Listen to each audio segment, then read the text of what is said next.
Hey everybody, it's King Prewyoko again. I did some work off screen on my base, so the goal is to try to add the essential areas. So I've added a storage area. I've added a bedroom. My next project is to add an enchanting room, which I will be filming because I have an interesting idea for that. So let me switch views so we can go look. As you can see, I took and added some cracked and mossy variants here to the entryway. I've never been big on texturing, so it's something I'm trying. Here with the smelter, I've added some cracked variants of the blackstone bricks, polished blackstone. So yeah, anyway, my goal with the rooms I'm adding to this is I need to have a nether portal room to get. I want to get rid of this little area here. This was like a little temporary base while I built my actual base. The little temporary base off the side. I've already removed all the enchanting stuff from here because I'm getting ready to build the enchanting room in the next episode. I need to build a brewing stand. I can remove these items technically, the bed and everything else, but I'm just leaving them for the moment. Alright, so this is a carpet here, green and gray. I like the green and light gray pattern.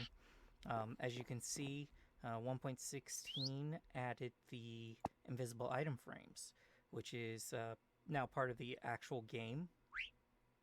So I added a mod to the server that allows you to sneak toggle between the invisible and non-invisible mode for that.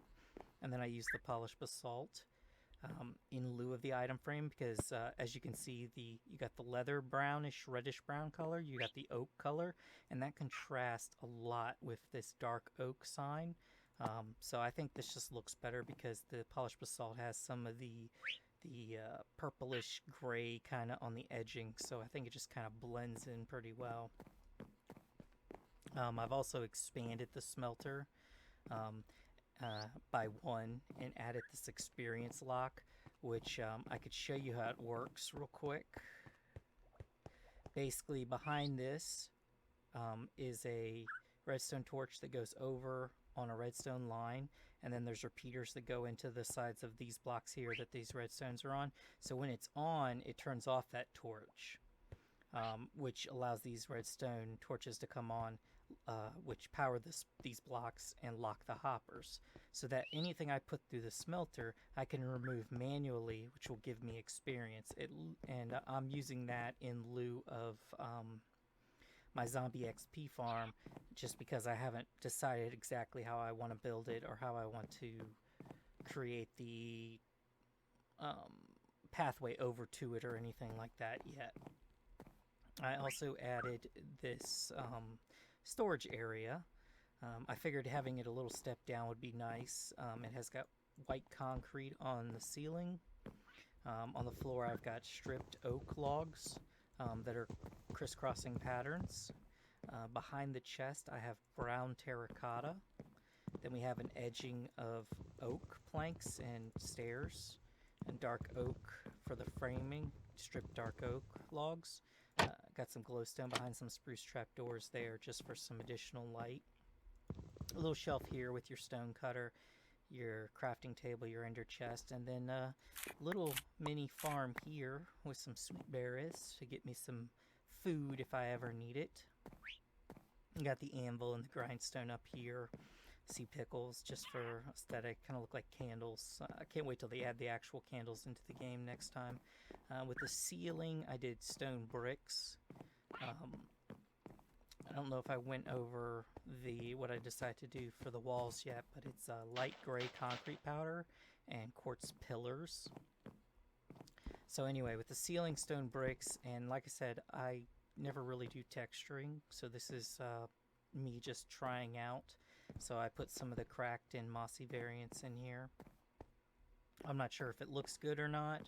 It's just me, playing around.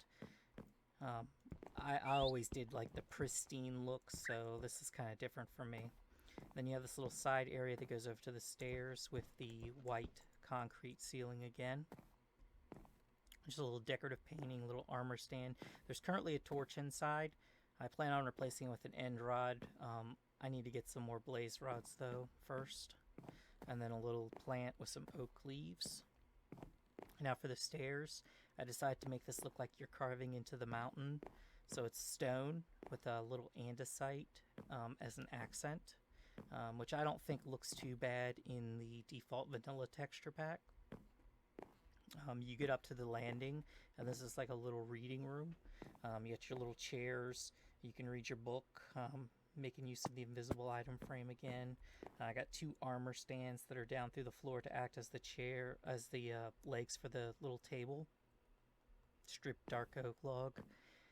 I got a couple of barrels with some bookshelves on it. I think it looks nice. A little banner to act as the pillow, and then you got 2 chairs here, just for sitting down talking.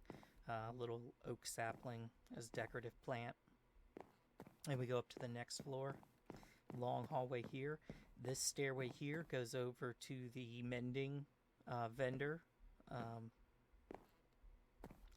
I want to keep, even though I have the andesite as accents here, I want to keep the cavern as solid stone because I just think it looks nicer that way. But yeah, let's go down because I've also put in my bedroom. I've got green terracotta and then iron blocks as the base of the wall. I have this pushed back, of course. I think it looks nice. Got some oak around for the bed, and then on the floor I've got the dark oak, and then I've got gray wool for the moment. I was going to use carpet, which I have here. But what I want to do is I want to go to the warm ocean nearby and get some of the coral fans so I can make it look like it's plush carpet. I just haven't had a chance to do that yet. And then here we just have a big window that lets you peer out into the cavern. And as you can see, the bridge over there. And normally you can see the dolphins, but I don't see them at the moment, so I'm not sure where they are. They might be in the back over there. But you can see them jumping in the water and playing and swimming around. And then I got some banners to use as curtains. I think it's a nice look. And then here is where I plan on doing the enchanting room directly across from this stairwell. I put all the materials in here because I already gathered them all. I'm not... It's going to be... I don't want to spoil too much because I've already designed it in my single-player testing world. But you're not going to be able to actually enter the room. You'll be able to access the enchanting and everything from where you are, but you won't be able to actually go into the room. I want to do it as an interesting kind of suspended style. I think it'll look really cool. So, when all's said and done, so that'll be the next episode, so hopefully you'll stick around to see that. I don't think there's anything else I've really done. Oh, I did make an adjustment to the smelter, which I will show you. Other than the experience lock, I also had to make an adjustment to the input sections. Originally, I set it up for high volume, pretty much, where if you put in stacks of 64 different items, you know, you could put in several stacks of 64, it didn't matter. The timer over here, not this one, this timer over here would unlock the hoppers up there after a certain period of time. Because what happens is it's measuring if there's anything in the dropper, and it's locking the hoppers based on that. Whereas, if you have a ton of stuff going through, you want it to unlock sooner. It's just a guarantee that there's actually enough items up there in the hoppers to distribute evenly. Well, the problem I had was without... Whoop, can't even get up, y'all. There we go. If you were using stacks of 8 or 16 items, something small, this dropper thing would, of course, run out of items quickly. the hopper would end up getting unlocked up there before enough items were actually there. So you would have an uneven distribution in the furnaces, and you'd end up with, like, say you put in 8 items, you'd end up with one furnace with 0 items and one furnace with 2 items. So what I did is I added an additional timer here, additional hopper timer, and what this one does is this one allows a minimum amount of time that the hopper has to be locked before it'll unlock, so that you're guaranteed to have enough items in there to distribute evenly. So basically it's like a safeguard for having too few items. Just want to make sure. So I added that to both sides. And that way, if I put in 8 items, if I put in, 640 items, it's still going to distribute them evenly. So that was just an adjustment I had to make. So yep, that's pretty much it. Like I said, next episode's Enchanting Room. Let me know if you have any thoughts or comments on the design. Let me know how I'm doing with the texturing. Like I said, that's new for me. Never really done that before. So it's different. I think it looks alright. Not really sure. Yeah. So your thoughts would be greatly appreciated. Thanks for watching, and I will see you next time.